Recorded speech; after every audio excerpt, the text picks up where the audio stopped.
Hello guys, good morning. Eto kasi papakita ko lang sa inyo. Umorder si Mrs. sa Lazada. Eto yung dried fruit. Ngayon, titingnan natin kung legit siya. Binuksan ko na pero hanggang doon pa lang. Hindi pa naman na totally na binuksan ko ng diretso. Ngayon, naisip ko lang na i-video para ipakita ko sa inyo kung ano yung laman. Pare-pareho natin tignan kung ano yung laman. Wait lang, kukuha ko na lalagyan. Ito guys, kumuha ko ng plato para makita natin kung ano yung laman. Buksan ko na.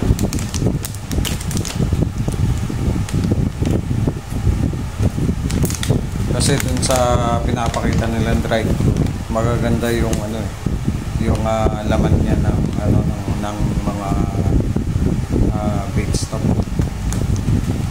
Bali sila buo-buo. Kumbaga sa tunay na gulay. Yun mismo, hindi na pinutol-putol. Ngayon titingnan natin kung ganun din dito. Doon sa pinapakita nila sa video, halos magaganda pagkakuha ng ganun, gaya ng okra, buo talaga siya tapos kakainin. Ito titingnan natin.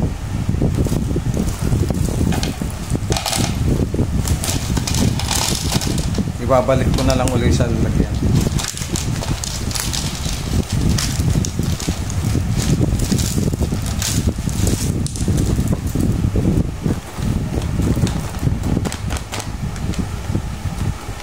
Yan guys, itong in-order ni Mrs.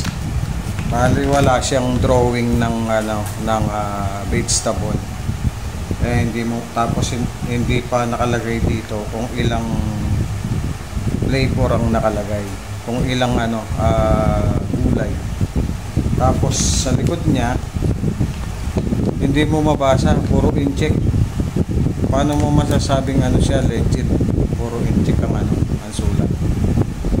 Hindi naman tayo in-check, Pilipino tayo. Tapos ito na nga yun guys, ang laman niya.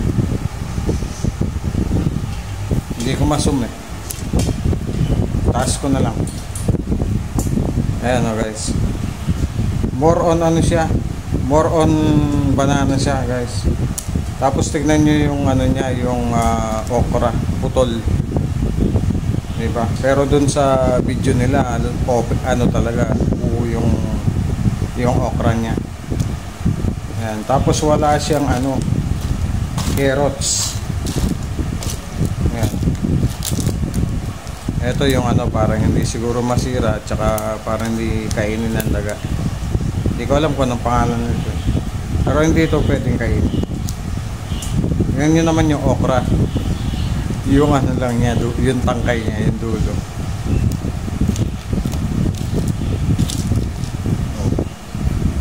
Ito yung carrots guys. Pero dun sa video na pinapakita nila, talagang bilog yung carrots, di ba? Tapos ano ba to? Ito daw yung dragon fruit. Tingnan nyo naman. Putol-putol. O, tingnan nyo yung to? Yung cucumber. Diba? Tingnan nyo naman. Nilagay pa talaga nila to. Carrots. Sila kala ng kulangot. Nakakatawa tong na to. Tapos ano pa ba? Eto, sabi nung dun sa video, alokbati daw to. Pero hindi naman alokbati to parang to, yung ube yata to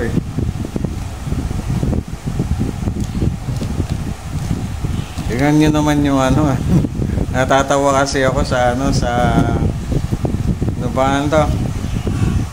sa okra, putol-putol.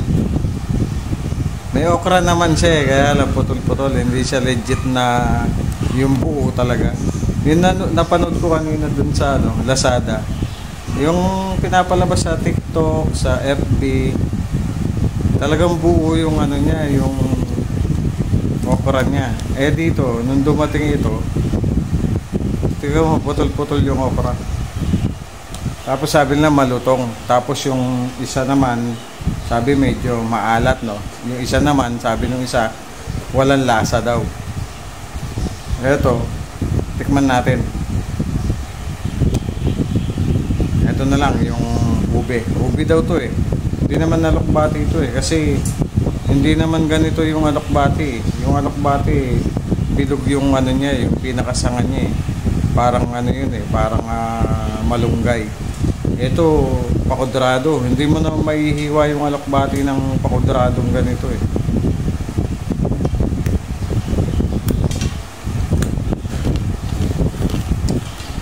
Medyo matigas siya guys, matigas yung ito.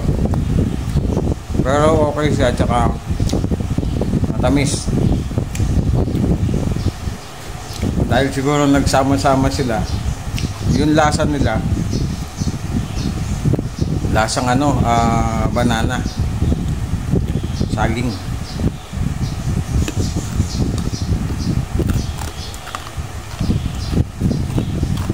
Pag mahina yung ngipin mo, mababasag dito.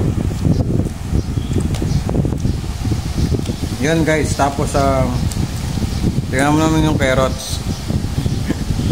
Sinama pa talaga.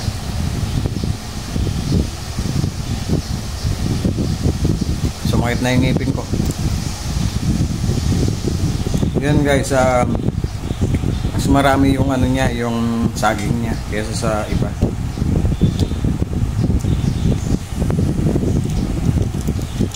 Tapos ito, hindi ko alam ano ba to.